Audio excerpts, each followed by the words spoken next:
Okay, without putting too fine a point on it, let's talk about money, honey.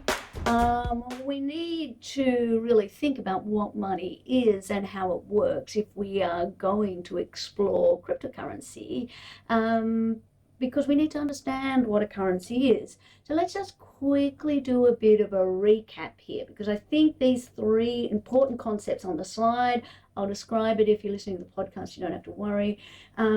These three concepts are really important. Firstly, we need to remember that blockchain is just our ledger. Ledgers record information. They record important social facts. Economies comprise ledgers. And of course, when you think about it, the law comprises ledgers. We've spoken about this a couple of times. Well, while it is very, very unstructured, ultimately the law in a common law environment, but also in a civil law environment, basically comprises sets of rules that are written down and then interpreted in some way. Interestingly, I was reflecting today, this class has such a long title, Legal Considerations of AI, Big Data and Blockchain. Wouldn't it have been simpler, possibly less sexy, but simpler to just call it legal consideration of databases? I mean, at the end of the day, AI is driven by data. Big data is effectively a study and a discussion of largely how AI is powered, but also it is really about unstructured data and how we use that. And then as we move into blockchain, blockchain is just a form of a database, a distributed rather than a centralized database, but it's just a database. So let's think about what that means. So if we start with this idea that the blockchain is a ledger, it's pretty easy to remember that as the nature of a ledger changes, that society, the economy, and the law changes with it. The slide, for those of you who might be squinting your eyes on a phone or wish to think about it rather than look at it if you're listening along to the podcast, is really just trying to show a timeline for the evolution of the way that ledgers or formats for containing information in particular ways have changed from clay tablets right through to the distributed ledger. So think about ledgers, but what's that got to do with money? So when we think about currency, let's use the word currency, let's be precise here. We can define currency as a system of money that is in general use within a particular country or a particular region. Currency has three main functions. Firstly, it's a medium of exchange. Currency allows us to buy and sell goods easily without having to barter for them. Basically, originally we exchanged goods through barter, and by agreeing a currency or a common value or an agreed value in an instrument of exchange, we got rid of that kind of inefficient and cumbersome process. Secondly, currency it's a unit of account. It provides a common measuring stick for the value of goods and services. It simplifies trade and simplifies economic analysis at the end of the day. And thirdly, it's a store of value. It enables us to preserve our wealth over time, allowing us to save and invest for the future. So a traditional currency, like the Australian dollar or the US dollar, basically recorded in two primary forms. And we have physical cash, coins. What used to be paper money is now pretty much universally plastic. And then on the other side, we have a digital ledger, which is maintained by a bank. Physical cash, so the banknotes and the coins, are effectively anonymous, and in some ways they bear similarities to cryptocurrencies like Bitcoin. A cash transaction doesn't require personal identification, which means that cash transactions are really difficult to trace and actually can be really problematic for governments, particularly in relation to tax collection. How many of you heard, I've got a different price for cash? Don't tell me what you do when you hear that. I don't want to know.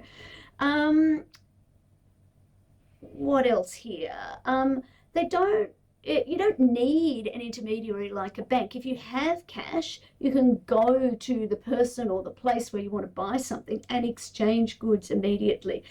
You can effectively negotiate without having to involve a central authority or a central bank in any way. A digital ledger entry at a bank, though, represents the majority of the money supply that we have. I remember when I was a little kid opening my first bank account and being able to put some money I got for my birthday into the bank. And I really, basically, I can't remember what it was, maybe $5 or something. I ended up putting a little sneaky little blue cross with biro on the note as I handed it over, because it was going to sit there in the bank and somehow it was going to grow and I was going to get interest. Now, by the time I actually withdrew that $5, I wasn't actually surprised that the note that I got was different from the one that I put in. But when you think about it, you put your money in the bank, and every Cops and Robber movie ever has always got a safe filled with cash, but that's not what's actually happening, is it? The bank's actually maintaining a ledger, and when it banks your $5, it's then basically investing that $5 somewhere else, either in assets, investment assets in its capital, or it's basically lending that money to somebody else to do something. And so again, when I bought my first house, I borrowed money from the bank, and some other kid's $5 was in that pool of money. Now, I didn't take it as cash, clearly, because what immediately happened is, and I borrowed that money, I gave it, or I basically transferred it to somebody else who essentially gave me the title for the new house. Well, it sat with the bank because clearly I'd borrowed the money and there was a security on it, but you know what I mean. And they immediately put that money back in the bank, whether it was into their savings account or to repay their outstanding loan.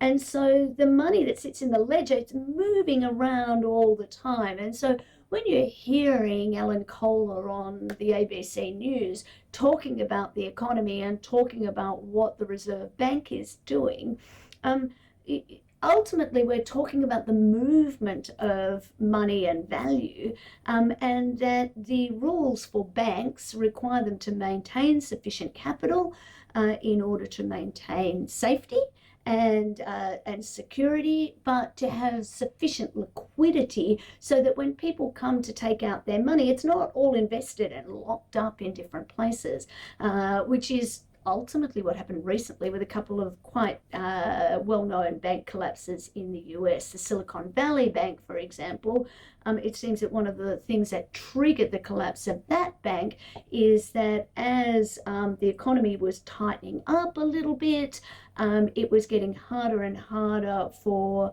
the companies in and around, tech companies mainly in and around Silicon Valley, to basically draw down on lines of credit from the private equity firms that they work with. So they were actually going to the bank and taking out money that had been deposited. And as a consequence of that, too many people trying to withdraw money at the same time ends up with banks having liquidity issues that ultimately lead to their downfall. Anyway, this is not a banking law course, and I don't want to get us too caught up in this, but I want us to be thinking about actually what money is, and that the money and the currency that we're usually using is effectively recorded on a ledger as well. So digital ledger entries represent the majority of the money supply in the world today. So when you deposit cash into your bank or you receive a direct deposit from your employer, there isn't a specific stack of physical cash allocated to you in that bank vault. Instead, the bank's recording the value of your deposit as a digital entry in their ledger, and the ledger tracks the balances and transactions of all account holders at the bank, allowing for the seamless exchange of a value between individual businesses. So in other words, the intermediary's ledger is effectively the centralized ledger of that currency, or of the part of the currency that that particular intermediary is dealing with. And when we look at the blockchain, we end up with this disaggregated, this decentralized ledger that one of the key features of it is to remove that need for the central authority. So over time, we've seen a real evolution in currency as well. So we started off with commodities like gold or silver coins, and we've moved through to what is now called fiat money. Fiat money is a type of currency that isn't backed by a physical commodity. It derives its value from the trust and the confidence that people have in in the issuing government or the central bank. So Australian dollar, US dollar, the euro, they are all fiat currencies. In the past, banknotes were often backed by gold or silver. So you could exchange them for a specific amount of that particular precious metal. But as economies grew and the need for more flexible monetary policy arose, countries gradually shifted away from away from commodity currency systems into fiat money systems. Now, why am I talking about this? One of the key readings that you have, and I will talk about the reading in a bit more detail in a separate video, is essentially looking at the Bretton Woods agreement and system for dealing with currency, and considering the ways in which Bitcoin, or well, not Bitcoin specifically, but cryptocurrencies might be used in a similar way. And so it's important, in order to understand that, to be able to think about, well, where do these ideas come from, and what is this importance what is the importance of the various stages in the evolution of currency? So, as I mentioned before, most currencies exist primarily as digital records on banks' ledgers, and only a small portion is physical cash. Digital records clearly allow for efficient, near instantaneous, but not instantaneous, near instantaneous transactions between parties, and they can rely they use and they rely on trusted intermediaries, so the banks, to manage the ledgers and facilitate transactions. So something like crypto, any cryptocurrency, and on the slide I've got a picture of the Bitcoin logo. That's really nothing more useful than that. But a cryptocurrency like Bitcoin challenges that centralized model, because it offers a decentralized digital form of currency that shares some similarities, as I mentioned earlier, with physical cash. While cryptocurrencies aren't really widely accepted yet as a medium of exchange, I have done it, by the way, but it's not really something that you're going to use to buy coffee with. There is, in cryptocurrency, the potential to really revolutionize the way we think about and we use money. So cryptocurrencies, Bitcoin, Ethereum, Ripple, all of you are in groups now that started off with the name of a cryptocurrency, I think. Each of these represent a form of digital currency that leverages blockchain technology for secure, decentralized transactions. Unlike traditional currencies, cryptocurrencies are not issued or controlled by a central authority yet, although, as you will explore in some of the reading, there are central governments that are considering whether or not they should be issuing their own cryptocurrencies. And these present unique legal considerations because money is something that is highly regulated. And so if we're going to start to use alternatives to fiat money, as it is now, just as when we move from commodity money to fiat money, we are going to need to think about what the regulatory impacts will be. And existing frameworks might not adequately address the novel issues that arise. So over the course of this week, we're going to examine a number of these different things in different ways. So one of the questions comes down to legal definition, and you'll see that in the US and Australia in particular, as you work through the reading, the way we define the thing impacts very much the way the thing is regulated. So if we talk about cryptocurrency as a currency, then the way it is taxed is completely different from if we think about it as an asset. We need to talk about AML-CTF. So AML-CTF stands for anti-money laundering and counter-terrorism financing.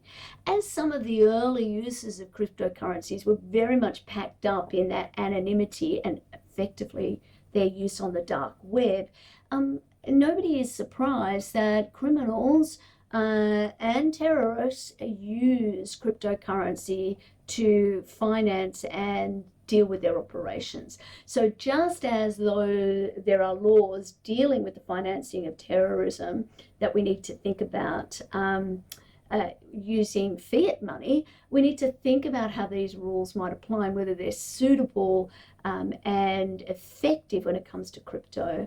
Tax I've mentioned already. We will definitely explore some thoughts around consumer protection. Just like cash, when it's stolen and it disappears, you can't grab it back. So we need to think about what that means. And I'm separating out from consumer protection, investor protection. So many of you will have punted away, I know I have, good hard-earned money on investing in cryptocurrency. So what does that mean? How do we have investor protections that are fit for purpose?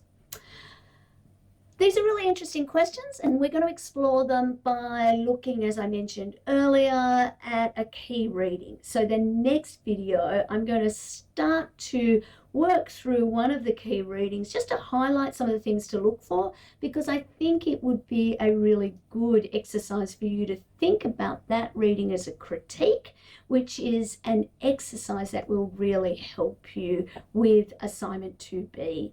So let's meet again in the next video or podcast, depending on how you're engaging. And in the meantime, if you have questions, concerns, frustrations, or compliments, please do not hesitate to share them. Take care.